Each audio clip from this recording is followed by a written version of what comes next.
ഈശോമിശിഹായിൽ സ്നേഹം നിറഞ്ഞ വൈദികരെ, സ്നേഹം നിറഞ്ഞ ജോസഫ് ബ്രദർ മണ്ണൂർ, പ്രിയ സഹോദരങ്ങളെ, ഏവർക്കും ദുഃഖാന തിരുനാളിന്റെ മംഗളങ്ങൾ ഒത്തിരി സ്നേഹത്തോടെ നേർന്നുകൊള്ളുന്നു.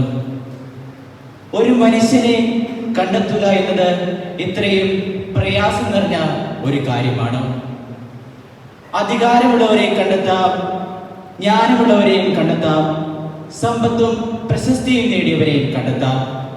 എന്നാൽ സത്യത്തോട് നീതി പുലർത്തിയ അല്ലെങ്കിൽ സത്യസന്ധനായ ഒരു മനുഷ്യനെ കണ്ടെത്താൻ ഈ ഒരു ജീവിതകാലം നമുക്ക് മതിയാകുമോ?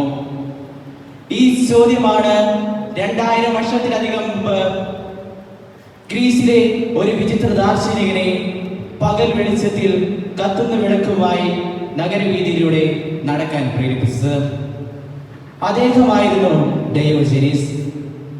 ഇത്ര വെളിച്ചത്തിൽ എന്തിനാണ് ഈ വിളക്ക് എന്ന ആളുകൾ അദ്ദേഹത്തോട് ചോദിച്ചപ്പോൾ അദ്ദേഹത്തിന്റെ മറുപടി വളരെ ലളിതമായിരുന്നു: ഞാൻ സത്യസന്ധനായ ഒരു മനുഷ്യനെ അന്വേഷിക്കുകയാണ്. ആ വിളക്ക് ഇരുട്ടിനെ അകറ്റാനായിരുന്നില്ല, മറിച്ച് മനുഷ്യ ഹൃദയത്തിന്റെ ഇരുട്ടിൽ സത്യത്തെ അന്വേഷിക്കുകയായിരുന്നു. അതൊരു വ്യക്തിയെ അന്വേഷിച്ചതല്ല, മറിച്ച് മനുഷ്യരിൽ സത്യത്തിനും ആത്മാർത്ഥതയ്ക്കും ഇന്നും ഇടമുണ്ടോ എന്ന അന്വേഷണമായിരുന്നു.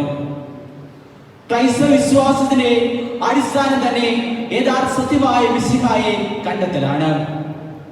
ആ സത്യത്തെ കണ്ടെത്താനുള്ള വഴി എല്ലാവർക്കും ഒരുപോലെ ആയിരുന്നില്ല. ആ വഴി അന്വേഷിക്കുവാനും ചോദിക്കുവാനും കണ്ടെത്തുവാനും മനസ്സിലാക്കുവാനും ധൈര്യമുണ്ടായിരുന്ന ഒരു ശിഷ്യനുണ്ടായിരുന്നു. അദ്ദേഹമാണ് തോമാസ് ലീഹ.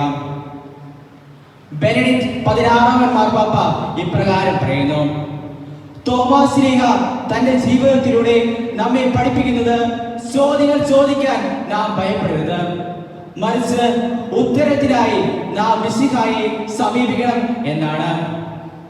വിശുദ്ധ യോഹന്നാന്റെ സുവിശേഷം 14 അധ്യായം 5 വാക്യത്തിൽ നാം കാണുന്നത് പോലെ, കർത്താവേ, അങ്ങ് എവിടേക്കാണ് പോകുന്നതെന്ന് ഞങ്ങൾക്കറിയില്ല, പിന്നെ വഴി ഞങ്ങൾ എങ്ങനെ അറിയും? ഇത് തോമാസ് ലീഹയുടെ മാത്രം ചോദ്യമായിരുന്നില്ല, മറിച്ച് എല്ലാ മനുഷ്യരുടെയും ജീവിതത്തിൽ ഉണ്ടാകുന്ന ചോദ്യമാണ്: എന്താണ് ശരിയായ വഴി? എൻ്റെ ജീവിതത്തിന്റെ ലക്ഷ്യം എന്താണ്? ഞാൻ എവിടേക്കാണ് പോകുന്നത്?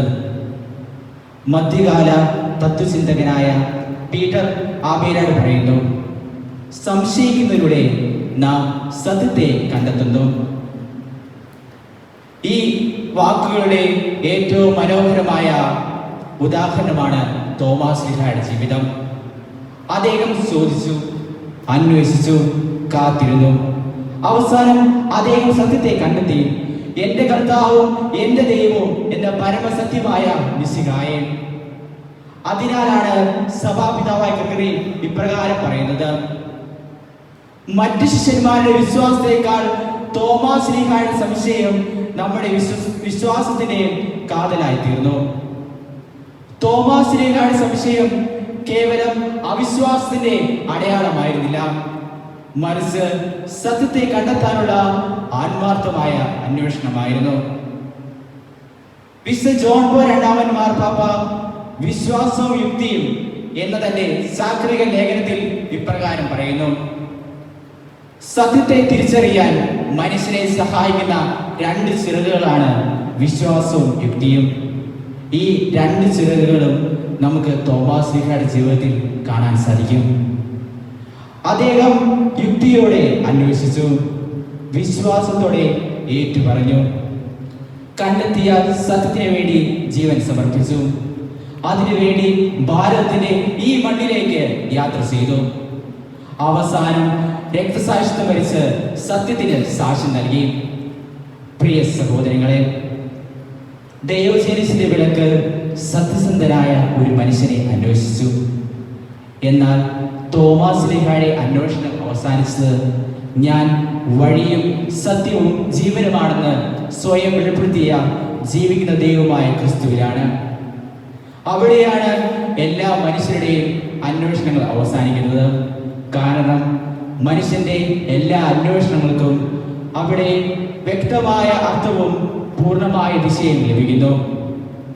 നമ്മുടെ ജീവിതം ചിലപ്പോൾ ശാന്തമായി ഒഴുകുന്ന ഒരു കടലല്ല, അത് ദിവസം തോറും കടന്നു പോകേണ്ട ഒരു ചെങ്കടലാണ്. ഒരു വശത്ത് കഴിവുകൾ, മറുവശത്ത് ഭയങ്ങൾ, ഒരു വശത്ത് ഉത്തരവാദിത്തങ്ങൾ, മറുവശത്ത് സങ്കടങ്ങളും വേദനകളും. തിരകൾ നമ്മെ പിന്നോട്ട് തള്ളിയേക്കാം. ഉച്ചവെയിലിൽ വഴിയില്ലാത്തതുപോലെ പടവിൽ വെള്ളം കയറാം, കാറ്റ് എതിരെ വീശും. എന്നാൽ ഓർക്കണം, ചെങ്കടൽ മുമ്പിൽ വന്നാൽ പിന്തിരിയുകയല്ല, മറിച്ച് വിശ്വാസത്തോടെ മുന്നോട്ട് നടക്കുകയാണ് ചെയ്യേണ്ടത്.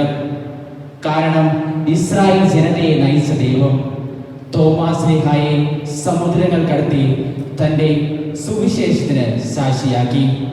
അതിനാൽ നമ്മുടെ ജീവിതത്തിലെ ഓരോ ചെങ്കടലുകൾക്കും അർത്ഥമുണ്ട്, ലക്ഷ്യമുണ്ട്, കരയുണ്ട്. കഷ്ടതകളുടെ ചെങ്കടലിലായിരിക്കും നാം കടന്നു പോകുക. എന്നാൽ അവസാനം നമ്മെ കരയിലെത്തിക്കുന്നത് സത്യം തന്നെയായ മിശിഹായാണ്. അതിനാൽ സത്യം തന്നെയായ മിശിഹായെ ജീവിതത്തിൽ അന്വേഷിച്ച് കണ്ടെത്തി തിരിച്ചറിഞ്ഞ് അവിടത്തേക്ക് സാക്ഷി നൽകാനുള്ള ആഹ്വാനമാണ് ദുഃഖ്രാന തിരുനാൾ നമുക്ക് നൽകുന്നത്. അതിന് വിശുദ്ധ തോമാസ് ശ്ലീഹായുടെ മാധ്യസ്ഥ്യം നമ്മെ സഹായിക്കട്ടെ എന്ന് ആശംസിച്ചുകൊണ്ട് ഞാൻ എൻ്റെ വാക്കുകൾ നിർത്തുന്നു. നന്ദി.